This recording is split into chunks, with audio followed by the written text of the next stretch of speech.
warahmatullahi wabarakatuh. Waalaikumsalam warahmatullahi wabarakatuh. Gimana kabarnya anak-anak semua? Alhamdulillah baik, Bu. Allahu Akbar. Alhamdulillah masih pada sehat ya. Nah, sebelum kita memulai pelajaran pada hari ini, marilah kita bersama-sama dengan membaca lafaz basmalah. Bismillahirrahmanirrahim. Hari ini yang masuk, ada yang nggak masuk? Siapa? Arya. Oke, kita absen dulu ya. Ada dia, Hadiroh.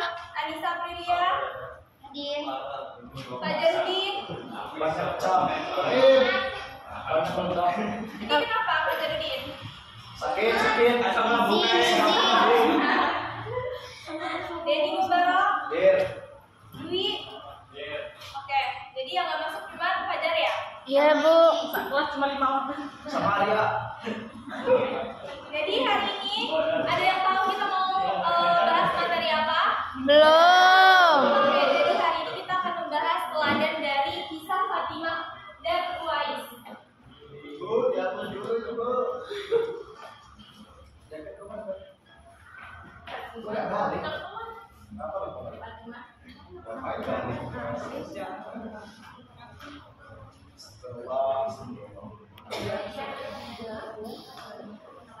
Teladan Fatimah dan Uwais. Ada yang tahu nggak Fatimah dan Uwais itu siapa?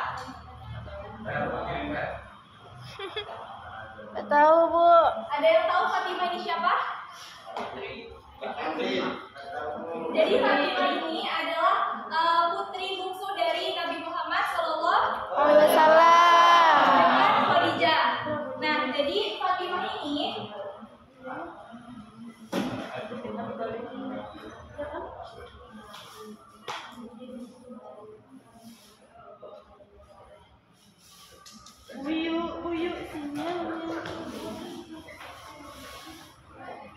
Nah, jadi Nabi Muhammad dan Khadijah ini mempunyai anak yang namanya tuh Fatimah. Fatimah Az-Zahra atau yang biasa kita kenal Fatimah Az-Zahra. Ada yang namanya Fatimah Az-Zahra di kelas ini?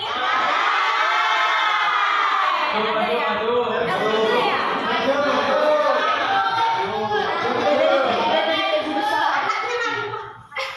Oke, jadi Fatimah ini dia mempunyai suami. Ada yang tahu suaminya siapa? Ali.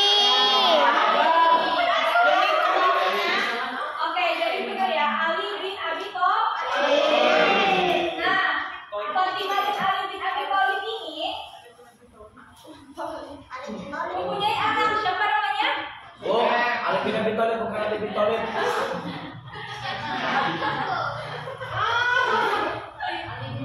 Ali bin Thalib. Nah, anaknya siapa dari Fatimah dan Ali ini? Ada yang tahu? Ada Hasan dan Hussein.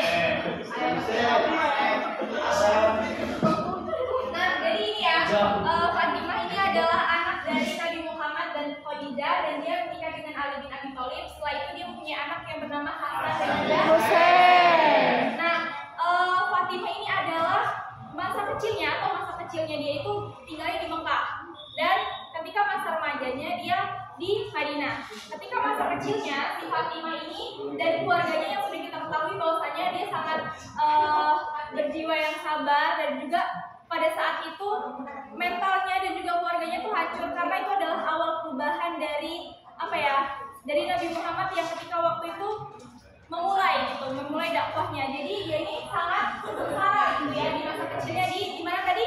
Mekah. Dan masa dewasanya itu di Madinah. Baik Andis.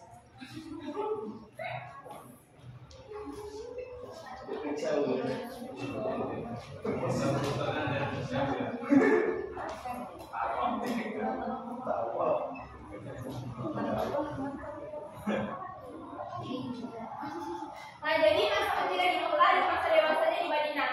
Nah, alhamdulillahnya di masa Madinahnya ini, di masa dewasanya di Madinah, dia ini menjadi seorang perempuan yang hebat dan juga sudah mempunyai udah nggak hidupnya juga lebih teratur lagi. Jadi dia juga salah satu putri yang mana di Madinah itu dia menjadi sosok seorang yang sangat inspirasi sekali. Terus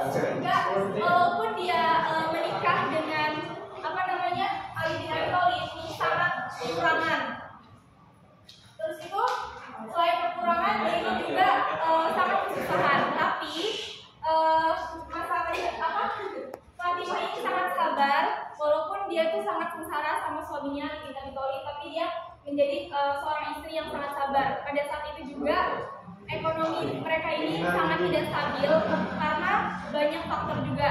Nah, sampai-sampai Fatimah ini menjual jilbabnya kepada orang Yahudi. Saking mereka tuh nggak bisa makan, dia menjual, menggadaikan, bukan menjual ya, menggadaikan jilbabnya mereka untuk makan gitu. Dan saat itu dapat uang gitu dari hasil jual penggadaian dari si jilbab itu kan. Terus setelah itu Fatimah ini juga mempunyai teladan yang sangat besar juga karena dia sangat membantu suaminya sendiri Ali bin Abi Thalib dan juga ayahnya sendiri Nabi Muhammad. Nah, itu dia tadi teladan dari Fatimah. Dan selanjutnya kita akan beralih ke Uwais. Ada yang tahu nama lengkapnya Uwais ini siapa? Uwais Al-Qarni.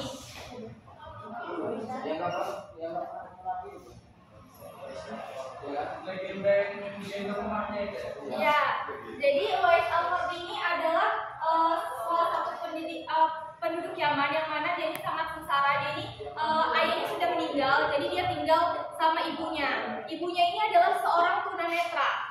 Nah, jadi dia ini sangat berbakti sekali sama ibunya, dan juga waktu itu dia pernah menderita atau diberikan penyakit kepada Allah, itu namanya penyakit kusta. Ada yang tahu penyakit kusta?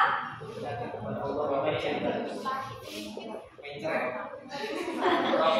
kusta ini adalah penyakit kulit ya.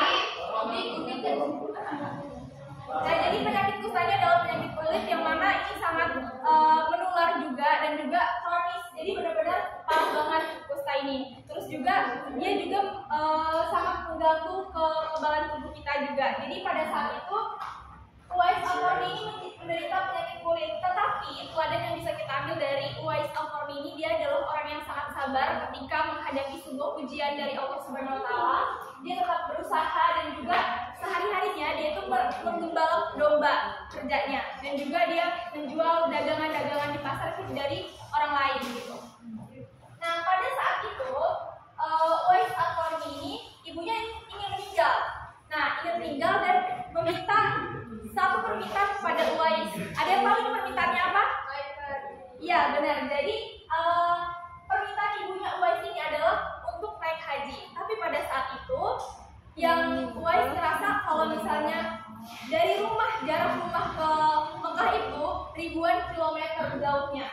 Jadi gimana caranya Uwais ini membawa ibunya ataupun memenuhi permintaan ibunya yang terakhir itu gitu kan, sebelum meninggal. Dia berusaha, pada saat itu dia bekerja keras, pada saat itu dia menggembala domba, terus juga dia dari orang lain itu dia banyak jualan gitu ya. Jadi dia tuh jualan dari orang lain juga. Nah, pada saat itu ketika Uwais ini sudah besar gitu ya, sudah cukup kuat tubuhnya gitu untuk menggendong ibunya, jadi dia ingin menggendong ibunya ini ke Mekah. Pada saat itu dia tawaf dan juga sa'i itu sambil menggendong ibunya ke Mekah. Jadi pada saat itu juga ibunya sampai bisa sholat di makam Nabi Ibrahim juga. Nah, terus juga teladan yang bisa kita ambil dari Uwais Al-Qarni ini, dia adalah orang yang walaupun dia diberikan penyakit kusta tadi sama Allah, tapi dia tetap sabar dan juga dia nggak pantang menyerah gitu. Akhirnya dia bisa sembuh dari penyakit kusta ini. Dan walaupun dia nggak ada uang, tapi dia bisa membawa ibunya itu ke Mekah gitu kan. Terus Uwais juga punya hal yang sangat gigih gitu. Apa yang ia mau itu pasti ia lakukan untuk ibunya. Jadi dia sangat berbakti sekali kepada ibunya. Nah, itu dia tadi teladan dari Fatimah dan Uwais. Sampai saat ini ada yang ingin ditanyakan? Ada yang masih bingung tentang teladan Fatimah dan Uwais? Oke, kalau gitu ibu tunjuk aja ya. Ayo Kaprika, ada yang mau ditanyain nggak? Nggak ada. Udah tahu teladannya? Oh iya, tanya. Gimana? Tadi kayaknya belum dijelasin, belum disebutin teladannya Fatimah Zahra. Apa Ya, yang diambil? teladannya yang sudah kita ketahui bahwasanya dia adalah seorang anak yang sabar dan juga dia sangat berbakti kepada kedua orang tuanya juga dan juga suaminya. Karena waktu itu juga pada saat itu juga Fatimah Az-Zahra ini dia ini menangis karena waktu itu Nabi Muhammad bilang kayak gini, dia manggil si Fatimah ini, dia bilang anakku gitu kan, dia tuh dipanggil, dibisikin sama Nabi Muhammad. Bisikan pertama ini membuat Fatimah ini nangis sejadi-jadinya. Terus bisikan yang kedua ini itu membuat Fatimah ini jadi tersenyum. Ada yang tahu nggak kenapa? Yang menyusul nanti Nabi Muhammad nanti Fatimah. Ya benar. Jadi bisikan yang pertama itu adalah kata Nabi Muhammad dia akan meninggal. Maka pada saat itu jadi Fatimah tuh nangis sejadi-jadinya. Tapi ketika bisikan yang kedua ini membuat Fatimah tersenyum karena ternyata Nabi Muhammad ini bilang sama Fatimah kalau misalnya dia adalah orang pertama yang akan menunggu dia di akhirat. Jadi bukan istrinya, bukan anak pertamanya, tapi si Fatimah Az-Zahra ini. Makanya dia tersenyum dan pada saat itu dia ikhlas kalau misalkan ayahnya pada saat itu akan meninggal. Jadi pelajaran yang bisa kita ambil itu banyak banget sebenarnya dari Fatimah ini. Selain dia orang yang sabar, terus juga dia menjadi istri yang soleh untuk suaminya, soleha, dan juga dia membantu dakwah daripada ayah dan juga suaminya. Ada lagi yang ingin tanyakan? Yang cowok, Dwi, ada yang mau ditanyain? Jadi gitu. Oke, mungkin cukup sekian yang dapat Ibu sampaikan. Semoga pembelajaran hari ini bisa kita ambil banyak manfaatnya, dan dari kisah teladan Fatimah dan Uwais ini kita bisa mengambil manfaat dan bisa kita teladani ke dalam kehidupan sehari-hari. Oke, jadi cukup sekian yang dapat Ibu sampaikan. Hari ini kita nggak ada tugas, tapi tugasnya adalah